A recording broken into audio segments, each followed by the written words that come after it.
Are you ready for the conventions? Let us know what you think about this week's activities. You can tweet me, follow me at Brett Baer. And you can follow me at Megyn Kelly. It's very disappointing because I was beating Brett in Twitter followers until just this week. Really? And now you've surpassed me. Wow, keep it going.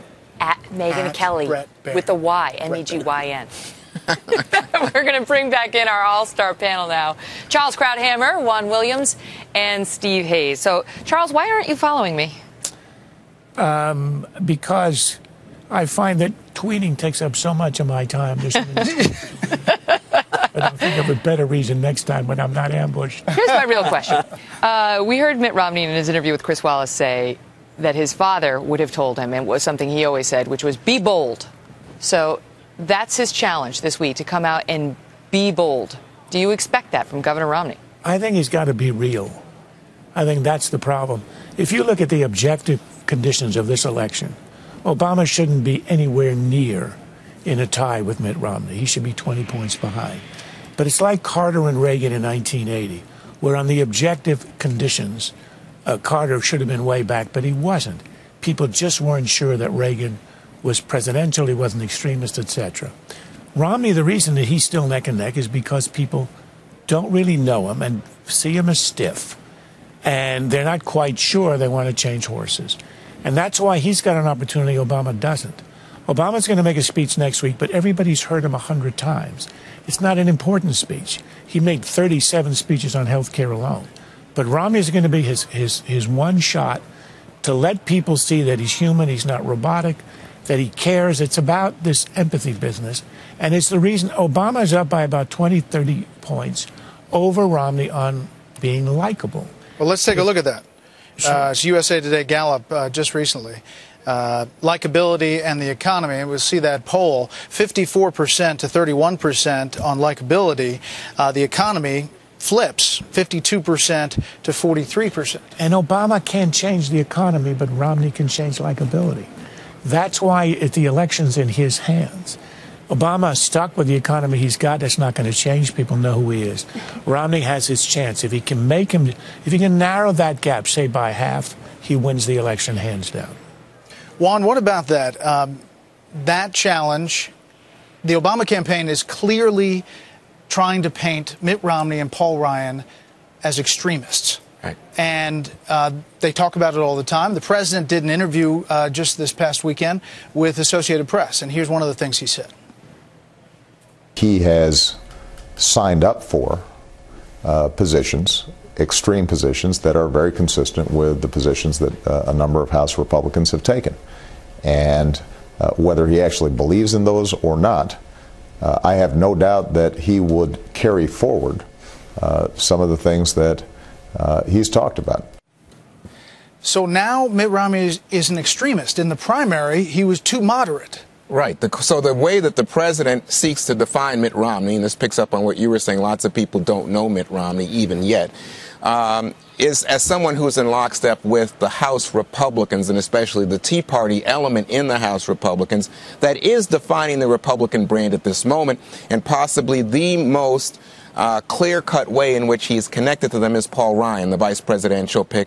And then you buy into the Ryan budget and the attacks on Medicare and the whole business about abortion. And that takes you down a path that I think lots of Americans, if you look at the standing of the Tea Party, are uncomfortable with. That's why Mitt Romney, in this moment, to pick up on his dad's advice, he has to define himself. He has to come out and say who he is right now. Is he the man that Republicans feared was too much of a middling moderate from Massachusetts? Or, in fact, is he now someone who says, you know what, I'm willing to break with my party on certain things, and in other cases, here's who I am. I'm a conviction politician, and I want you to know exactly what I stand for, America. Steve, Mitt Romney won't take that stage on Thursday in a vacuum. Even if this convention gets condensed by one or more days now, we expect there will be a night, at least Thursday, probably Wednesday as well now, and we'll have seen in a condensed time Ann Romney, Chris Christie, Paul Ryan, and then Mitt Romney. So he takes that stage with some momentum behind him on the party's principles and what they stand for. How much does that help him? I think it helps him tremendously. I mean, look, everybody's going to be talking about Mitt Romney and the kind of leader that he's been and that he will be.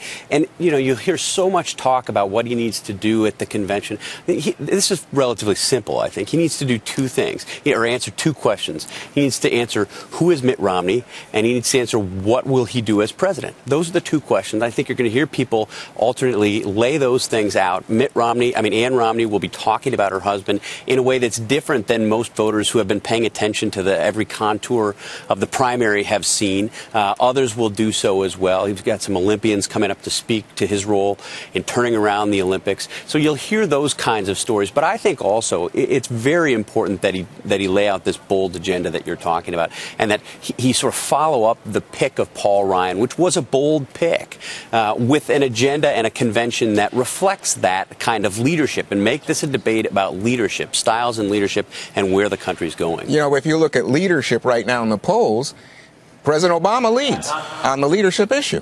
Well, how about this? Number 2 in this polls, who does this characteristic apply more to? Strong, decisive leader.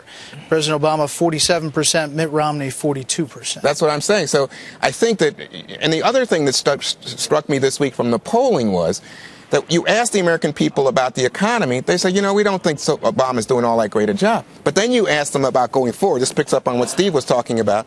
You say, who's going to do a better job with the economy going forward?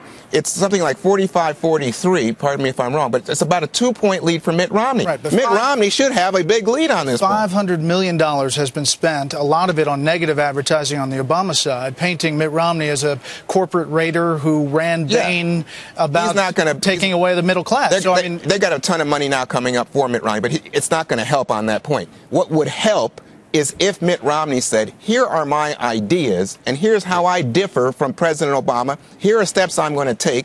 And it's not the same old cut taxes, less right. He's got to have great new ideas. But has he laid out that vision, Charles, and are people listening? He hasn't laid it out succinctly. I think he can do that in a kind of headline form in the speech. I don't think you want to be programmatic in a speech like that.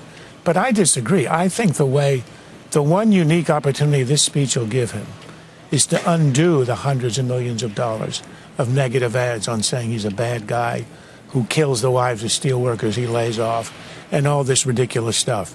If he can simply soften his image in that one speech with some humor, self-deprecating, and perhaps telling a story or two of his real past, some of the really caring things he's done in his life.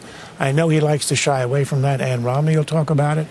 But if he can do that, he undoes all those hours and hours of ads that ran in the swing states saying he's a horrible guy. You do that, and he will jump in the polls, and he'll take the lead. All right, panel. As always, thank you. At MEGYL We'll get Charles on board. All right. Of all the questions that have ever been asked. I gotcha. Yeah, but the answer was he's watching you. He's watching. That's more important. It was an easy answer. I just couldn't find it. Thank you. Oh, well, they were in the